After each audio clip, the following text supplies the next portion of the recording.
hari ketiga, hari kedua, ya. Pertama nanti Bapak Muhammad Yasifun, kedua nanti Bapak Muhammad Badrus, ketiga nanti Ibu Rahmatun Nahdiyah, ya. Keempat itu Ibu Siti Badriyah, gitu ya, urutan begitu. Ini saya ada acara jam 1, jadi nanti kalau asesmen lapangan itu juga kan dosen-dosen ditanya gitu loh. Ngajak apa, visi misinya apa, kampusnya, prodinya, fakultasnya gitu. Nah ini harus hadir, standby. Meskipun nanti belum tentu juga ditanya karena kan nanti acak begitu. Tapi setidaknya saya juga bisa hadir di sana. Begitu Bapak dan Ibu, apa ada yang ingin ditanyakan? Insya Allah, mboten. Ini Bapak, untuk yang linknya yang diupload nanti itu link kita setelah upload, kemudian link YouTube-nya itu yang diupload. Ya, ya. Ya nanti kan ini, pokoknya rekamannya lah, linknya itu kan biasanya pasti dicantumkan ke YouTube kan, dilingkan ke YouTube kan. Ya, itu. Nanti yang saya lihat itu, kalau memang saya nggak bisa mengikuti penuh di sini ya Bapak Ibu. 13.15, monggo silakan dimulai nanti 15 menitan. Terima kasih, monggo silakan. Ya, terima kasih. Sebelumnya nanti ini mau ngerekam dulu sebentar.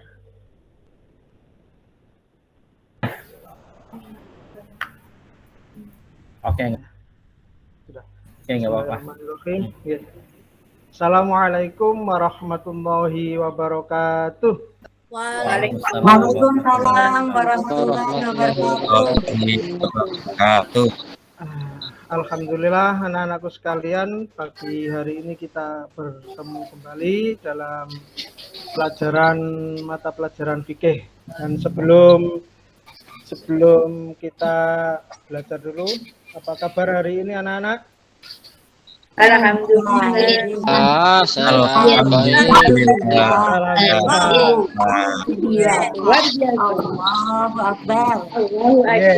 Ya, terima kasih. Selanjutnya ini untuk anak-anak, sebelum kita mulai mari kita membaca doa dulu yang nanti untuk memimpin doa yakni ketua kelas. Gimana ini anak Badrus. Silakan Mas Badrus untuk memimpin anak. Mari kita siap Bapak. Mari kita berdoa dulu ya teman-teman, biar pelajaran kita berjalan dengan lancar dan apa yang kita dapatkan hari ini bisa bermanfaat fid dini wa dunya hatal akhirah. Bismillahirrahmanirrahim. Rabbis shrahli sadri wa yassirli amri wahlul 'uqdatam min lisani yafqahu qawli. Rabbi zidni ilman nafi'a warzuqni fahman toiba, amin ya robbal alamin. Sampun Pak. Oke, terima kasih. Silakan kembali ke tempat duduknya Mas. Silakan. Nah, setelah ini Bapak.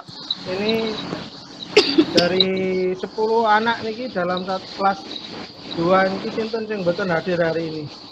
Siapa yang nggak masuk? Ya pesen dulu Bapak. Dipanggil satu persatu Bapak. Nah, aktif semuanya ya ini ya. Iya Bapak. Alhamdulillah. Masuk semua. Ya, sudah, terima kasih. Pada hari ini nanti kita materinya yakni tentang sholat berjamaah. Nah, sebelum melanjut ke nanti Bapak Guru menjelaskan tentang sholat jamaah, anak-anak ada yang tahu nggak tentang sholat jamaah ini apa ini? Ini Bapak, sholat yang dilakukan secara bersama-sama. Nah, bersama-sama betul Mas Badrus. Silakan yang lain. Iya. Sholat ini apa? Bapak, sholat di masjid. Nah, sholat di masjid. Sholat. Nah, boleh betul. Sholat Pak. Yang lain. Nah, ono ada makmum, boleh. Nah, jadi gini anak-anakku sekalian, pada hari ini nanti bisa lihat di papan tulis semuanya ya. Ini nanti bentar. Tunggu, sudah kelihatan apa belum ini? Sudah, Bapak. Ya, di sini pertama tentang pelajaran sholat jamaah. Nah, anak-anak sekalian dilihat di papan tulis itu tentang pengertian sholat berjamaah. Sholat jamaah adalah sholat yang dilakukan secara presentasinya belum masuk. Kelihatan banget. Belum keluar. Gimana ini?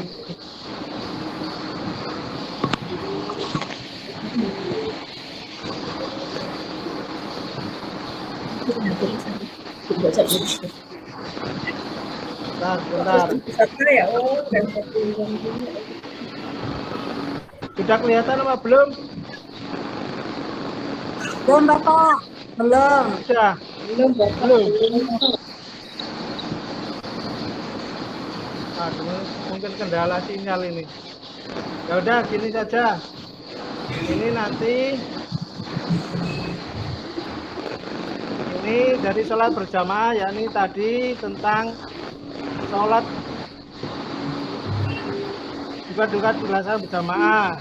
Jadi sholat yang dilaksanakan untuk 2 orang atau lebih, yang satu jadi imam dan juga yang 2 nanti jadi makmum. Oke, Bapak.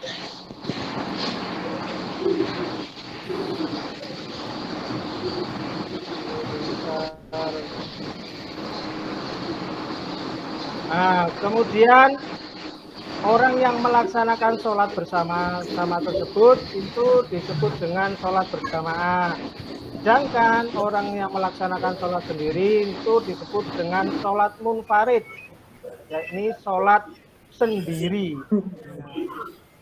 Kemudian hukum melaksanakan sholat berjamaah, ini hukum melaksanakan sholat berjamaah adalah sunnah muakkad, yaitu sunnah yang sangat dianjurkan untuk dilaksanakan bagi umat Islam, yang apabila dilaksanakannya akan mendapat 27 derajat pahalanya.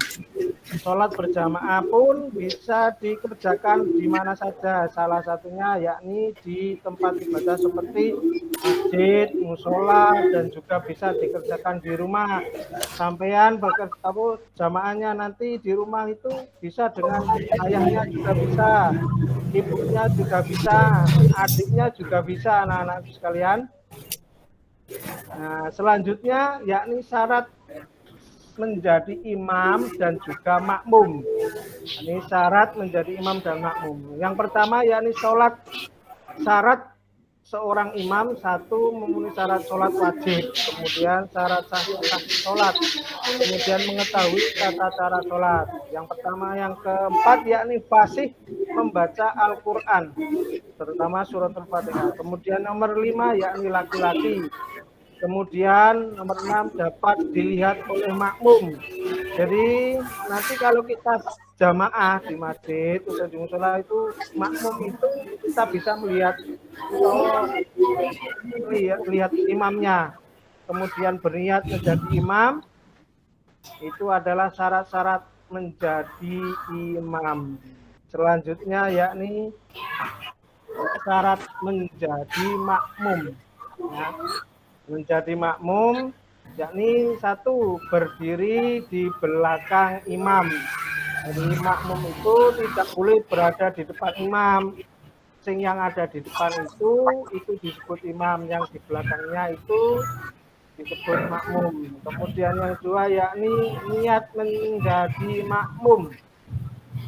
Yang nomor 3 mengikuti gerakan imam. Makmum tidak boleh mendahului gerakan imam. Juga tidak boleh tertinggal dengan gerakan imam. Syarat yang keempat yakni sesuai antara gerakan imam dan makmum. Yang nomor 5 berada pada satu tempat dengan imam. Contohnya kalau di masjid, ya di dalam masjid itu. Kemudian kalau di rumah, di tempat sholat atau di kamar, makmum itu harus ada di masjid, di kamar.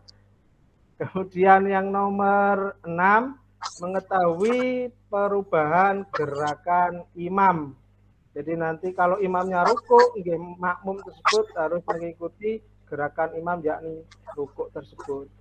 Jika tidak dapat melihat langsung gerakan imam, makmum dapat mengetahui perubahan gerakan shaf atau barisan di depannya.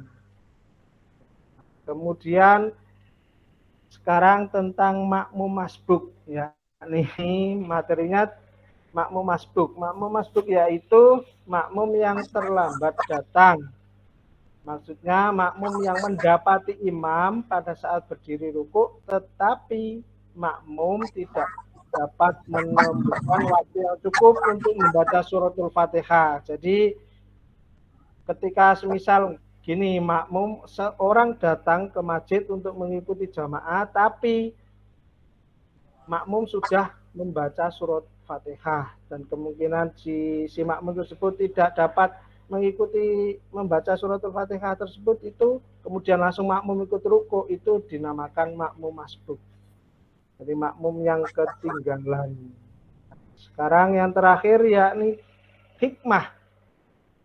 Hikmah tentang sholat berjamaah. Hikmah itu dari sholat berjamaah mempunyai keutamaan.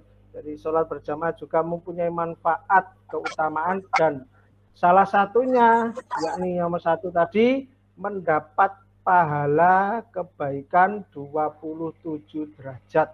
Lebih tinggi daripada sholat sendiri. Makanya kalau anak-anak di rumah nanti itu harus kalau bisa mengikuti sholat jamaah, baik di musolanya atau di masjidnya, bahkan bisa di rumah dengan bapak ibunya di rumah. Dia anak-anak ya? Iya, Pak. Nah, jangan lupa karena keutamaannya yang nomor 1 ini dapat pahala 27 derajat daripada sholat sendiri. Yang kedua yakni memperkuat persatuan dan kesatuan, serta mempererat tali silaturahmi sesama umat Islam. Kemudian yang nomor 3, manfaat menambah syiar Islam dan memakmurkan masjid atau musola. Yang nomor 4, bagi imam dapat melatih kedisiplinan dan tanggung jawab. Jadi imam ini berarti kan harus tepat waktu dalam memimpin. Jadi untuk imam bisa dibuat untuk melatih kedisiplinannya. Jadi kemudian untuk makmum, jadi melatih kesabaran dan ketaatan kepada pemimpin. Itu hikmah, 5 hikmah dari manfaat sholat berjamaah. Nah, setelah ini nanti juga kalau ini bisa, ini nanti mau tak lihatkan video tentang bagaimana cara sholat berjamaah yang baik dan benar.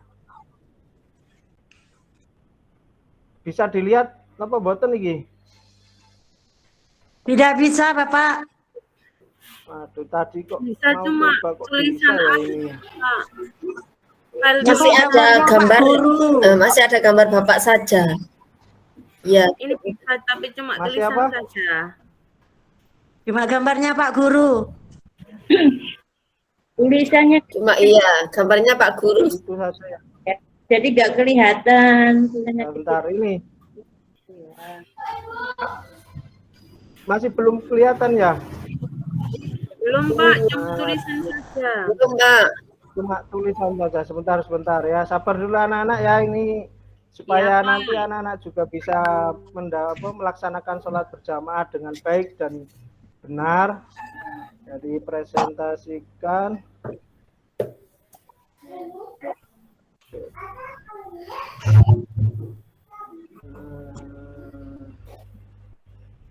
Sudah bisa kelihatan?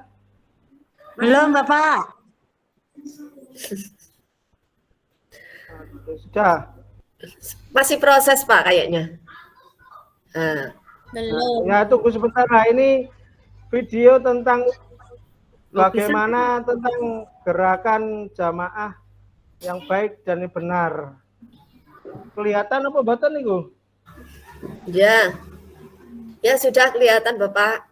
Proses, Nah, silakan proses. cermati dengan baik dan benar. Nanti setelah ini kita akan mempraktekkan sholat berjamaah bersama-sama.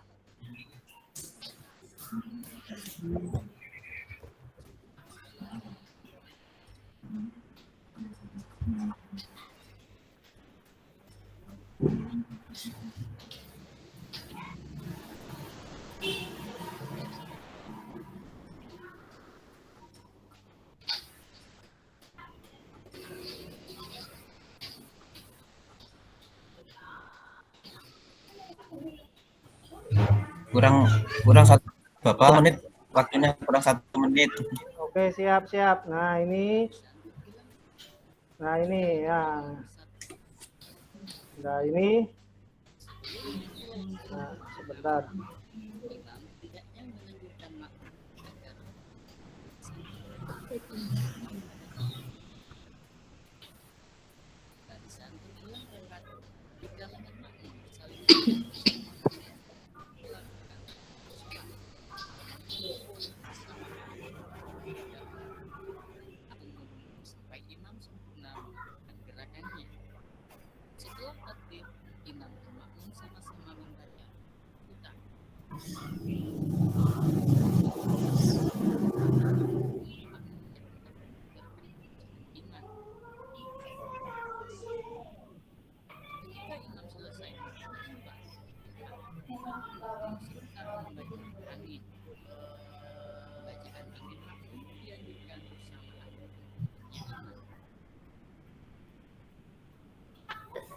Nah, itulah tadi tentang bagaimana tata cara sholat berjamaah yang baik dan benar. Nah, dikarenakan ini nanti anak-anak langsung nanti kita membuat praktek tentang jamaah sholat bersama bareng-bareng. Nanti anak-anak kumpul di depan sini, nanti yang mimpin nanti Mas Imron Afandi untuk yang jadi imam. Kemudian nanti namunya Mas Badrus, kemudian yang laki-laki yang di depan, kemudian nanti yang perempuan baris di belakangnya. Nah, setelah praktek, Bapak. ya di skip untuk praktek sholat jamaahnya anak-anak dulu. Nah, setelah dari materi dari awal hingga akhir tadi, apakah ada pertanyaan dari anak-anak? Ada Bapak, saya Bapak. Kenapa, Mas? Ada Pak Guru. Mau tanya. Mas? Silakan. Mas Imron dulu. Iya, Mas Imron dulu, ini Bapak. Mbak Ani nanti, Ya. Mbak Ani ya. Iya. Iya Bapak. Cepet aja ini. Kemarin Ya. saya sholat jamaah Bapak. Tiba-tiba dari belakang saya dicablek. Saya noleh, loh, ngapain nyablek saya? Ini sholat saya batal apa enggak Bapak? Nah, terima kasih Cak Bapak. Kelit. Terima kasih ya, Mas. Ya, jadi untuk sholat sampean batal Pak, karena sampean untuk waktu sholat itu kan harus khusyuk dan baik, dan kok kok begitu ya?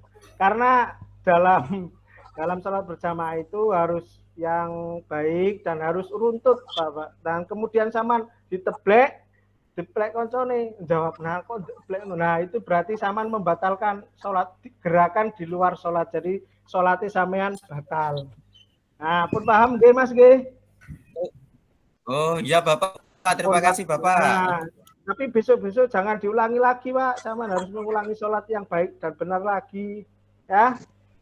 Iya. Saya Bapak. Iya Bapak. Nah, Saya Bapak. silakan Pak. Wakal ya.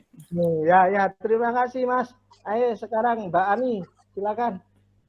Kalau yang jadi imam perempuan gimana Pak? Sah sholatnya Pak? Yang kalau imam ya makmume nanti kalau pas jamaahnya laki-laki dan perempuan sing imame jadi yang perempuan jadi imam yo nggak sah. Kalau sampean besok kalau sudah dewasa, sudah balik, imame makmume sama ya harus yang putri. Kalau yang perempuan ya makmume perempuan. Itu Mbak. Udah? Waktunya habis Pak Guru. Nggih, terima kasih ya. Nah, tadi sudah saya jelaskan berulang-ulang tentang materi tentang sholat jamaah dan apa saja yang syarat menjadi imam dan juga makmum. Jadi anak-anak nanti tolong dipelajari di rumah lagi. Dan Ya Pak Guru. Ya Pak Guru. Ya Pak Guru. nanti soal halaman 70 niku untuk latihan bab jamaah nanti dibuat tugas di rumah ya, dipelajari dan diisi ya. Minggu depan kita laksanakan latihan soal ya. Terima kasih. Dan mari kita membaca doa dulu. Sekarang dipimpin oleh Bapak Imron. Doanya Bapak, Mas Imron silakan untuk memimpin doa. Alhamdulillah mohon Pak Imron. Monggo. Jangan panjang-panjang. Jadi teman-teman, kita akhiri pelajaran Pak Saiful kali ini dengan membaca hamdalah bersama-sama.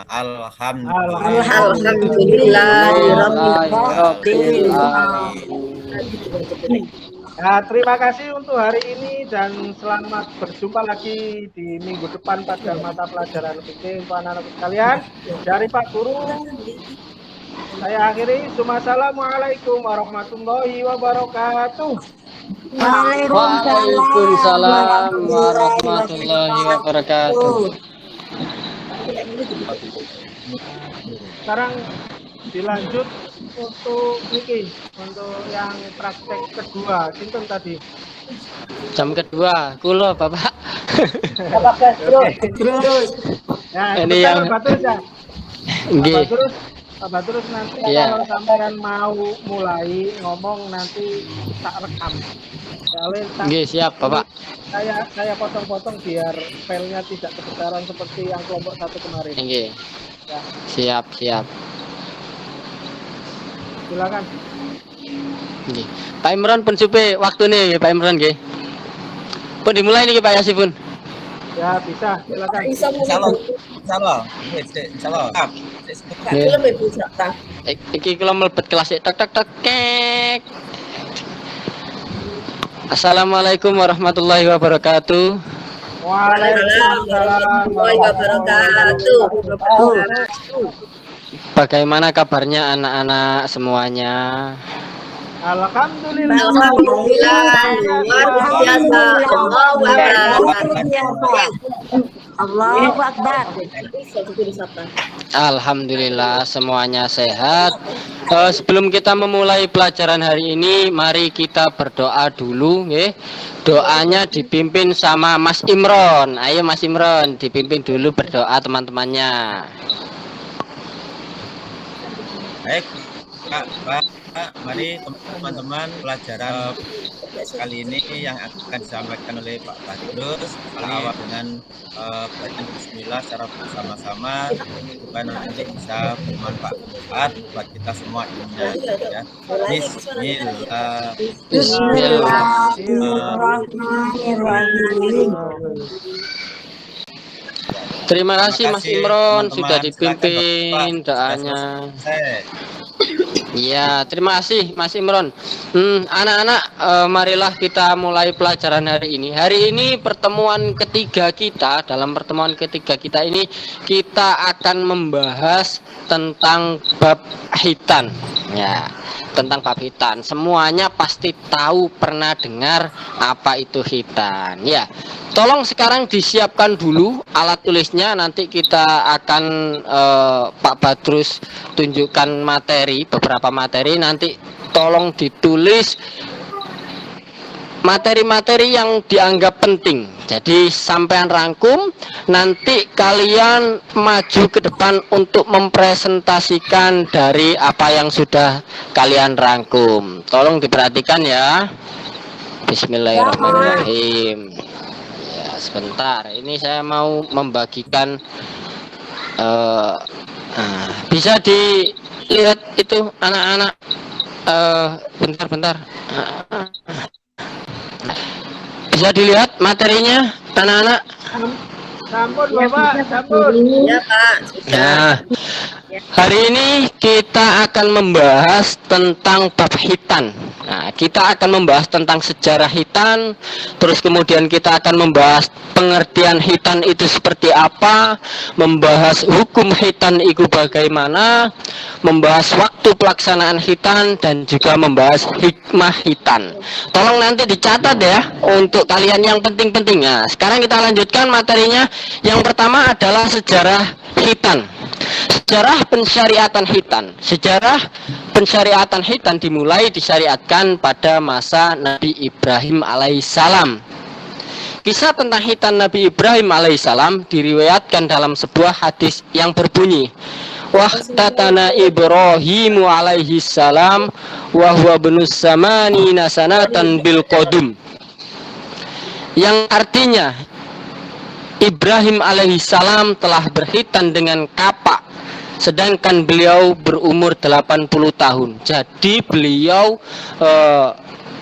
Nabi Ibrahim alaihissalam waktu itu menghitan dirinya pada usia 80 tahun. Nggih anak-anak. Jadi itu adalah hadis di mana menceritakan tentang sejarah hitan. Kemudian berikutnya adalah pengertian hitan. Pengertian hitan. Hitan berasal dari kata khotana yang berasal dari bahasa Arab yang artinya adalah memotong. Bisa didengar anak-anak suara Pak Badrus? Bisa. Nggih. Sedangkan secara istilah hitan adalah membuka atau memotong ujung kulit kemaluan laki-laki. Jadi yang dipotong ujungnya. Nah, yang laki-laki pasti tahu, yang perempuan karena masih kecil-kecil belum tahu, nggih. Terus kemudian tujuan berhitan. Nah ini tujuan berhitan sendiri adalah agar bersih dari kotoran dan suci dari najis. Terus kemudian dilihat dari sisi kebersihan, ternyata hitan adalah sebuah ibadah yang membantu kita menjaga kebersihan badan. Dilihat dari tinjauan medis, hitan juga mempunyai banyak manfaat. Menurut para dokter, kulup dapat menimbulkan infeksi dan peradangan jika terus-menerus ya nanti ada kuman yang menempel terus kemudian menjadi virus dan penyakit seperti itu. Terus kemudian hukum hitan. Bagaimana sih hukum hitan itu? Nah, silakan dilihat itu ya. Hukum hitan yang pertama adalah bagi laki-laki adalah wajib. Sedangkan hukum khitan bagi perempuan hukumnya adalah sunnah atau kemuliaan. Dalam sebuah hadis dijelaskan tentang fitrah manusia, yaitu ada 5. Yang pertama khitan, yang kedua mencukur bulu kemaluan, yang ketiga mencabut bulu ketiak, yang keempat memotong kumis, yang kelima memotong kuku. Itu adalah bagian-bagian dari fitrah manusia. Seperti yang kita pelajari hari ini diantaranya adalah khitan. Berikutnya adalah waktu pelaksanaan khitan. Nah, apakah di sini yang laki-laki sudah di khitan semuanya? Ayo ngaku sudah apa belum? Belum. Waduh, nggih niki. Segera ya. Waduh, nggih. Ah, ini mari kita lihat dulu dijelaskan, nggih. Anak-anak Pak belum. Masih kelas Nggih ya.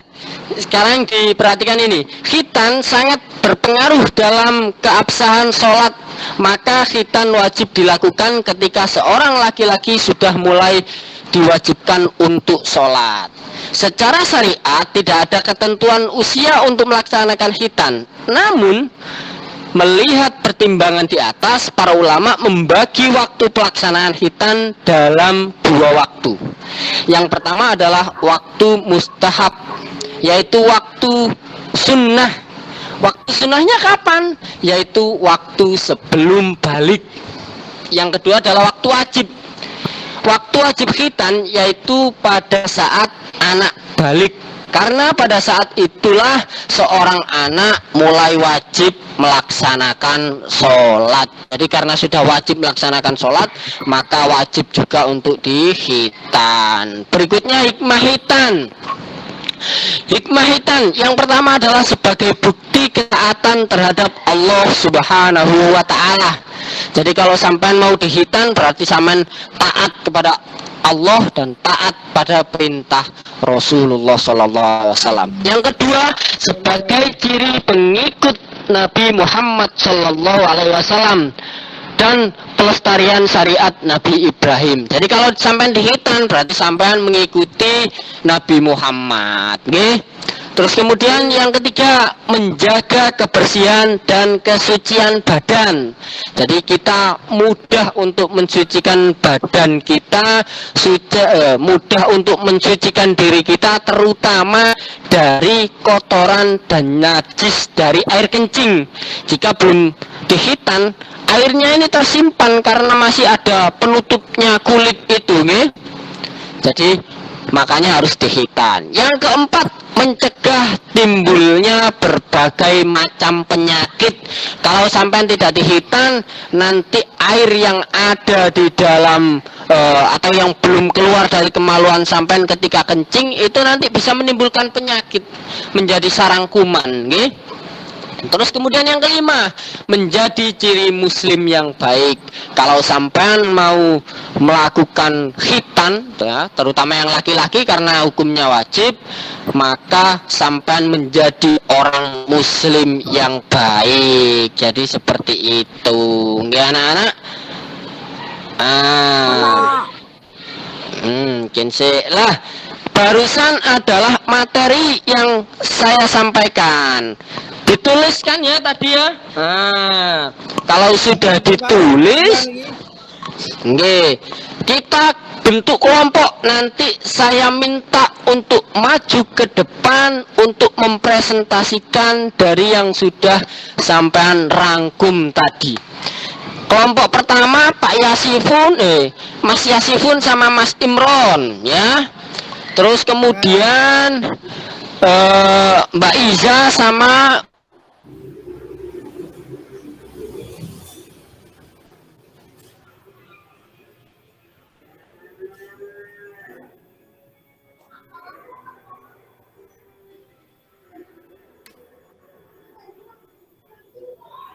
mati Pak Badrus.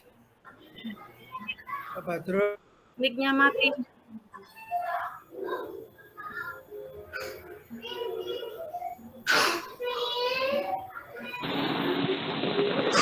bisa ya? Sudah dengar Pak. Ayo silakan. Sekarang ada pertanyaan untuk kelompok 1. Mas Yasifun sama Mas Imron Rosadi. Nah, ya.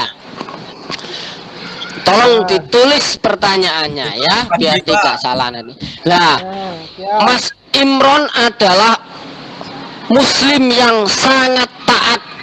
Nah, sedangkan dia telah mengalami ihtilam atau mimpi basah.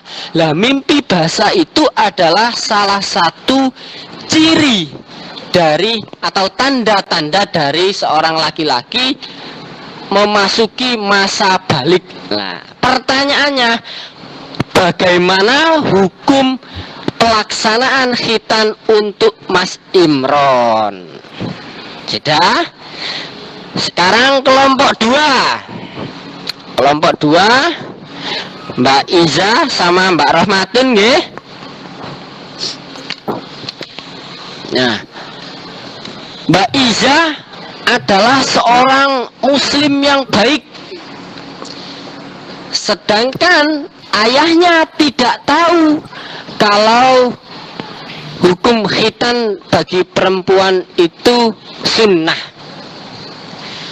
Bolehkah Mbak Iza dikhitan ketika baru lahir?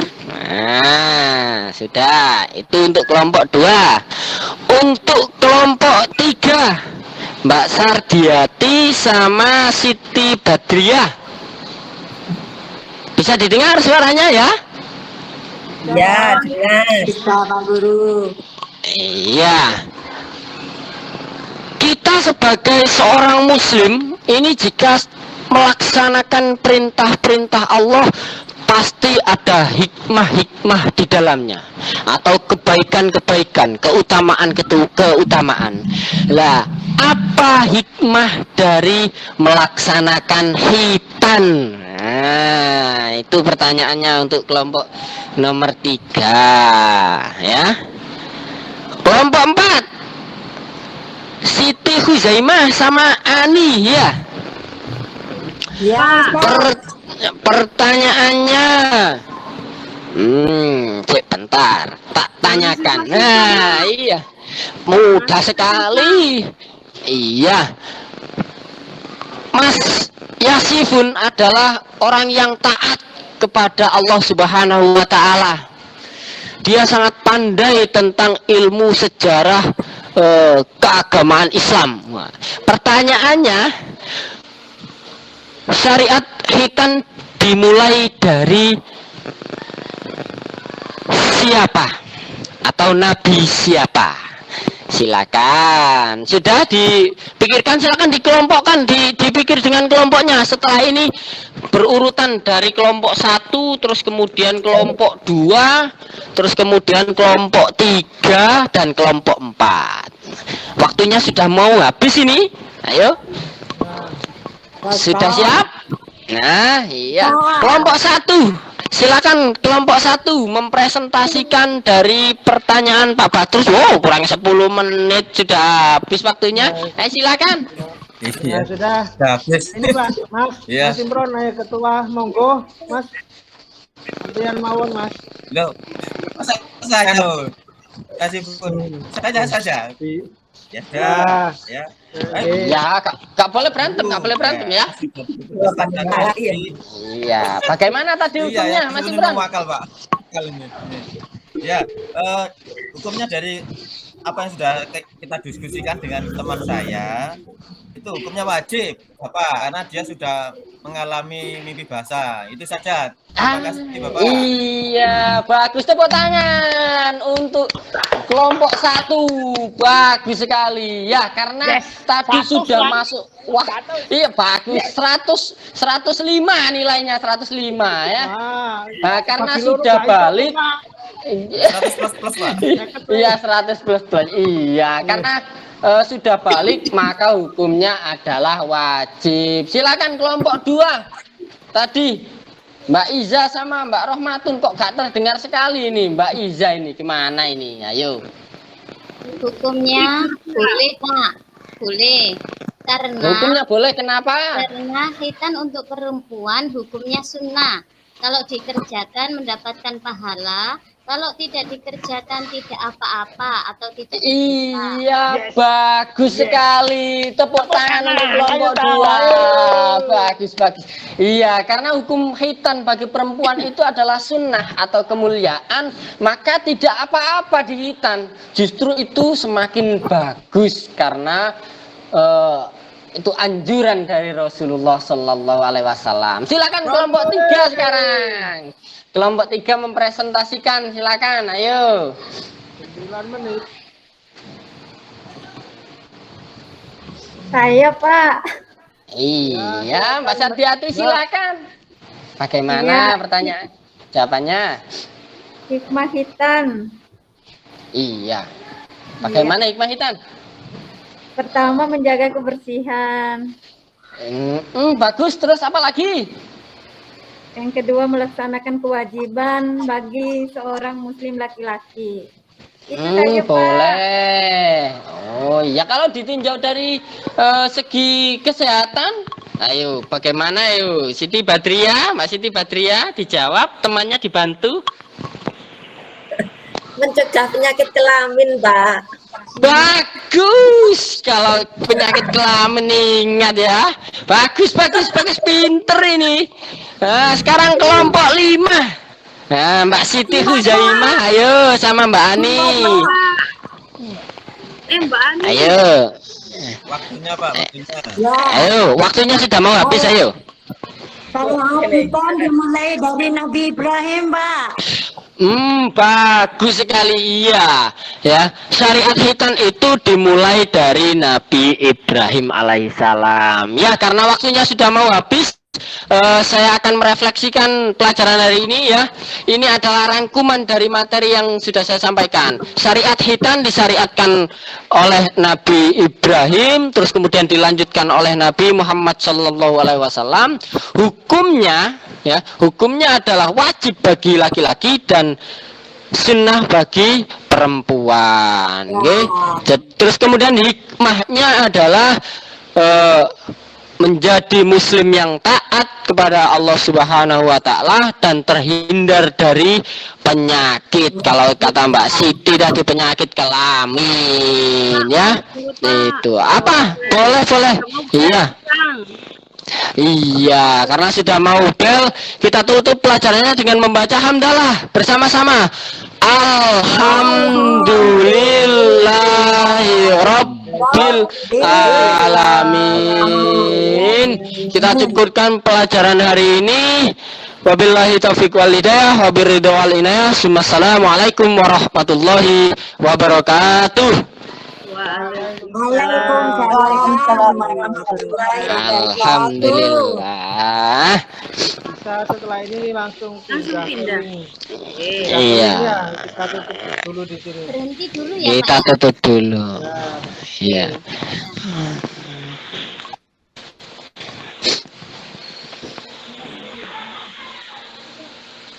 Kita pindah kelas ya, karena ruang ini akan digusur ya.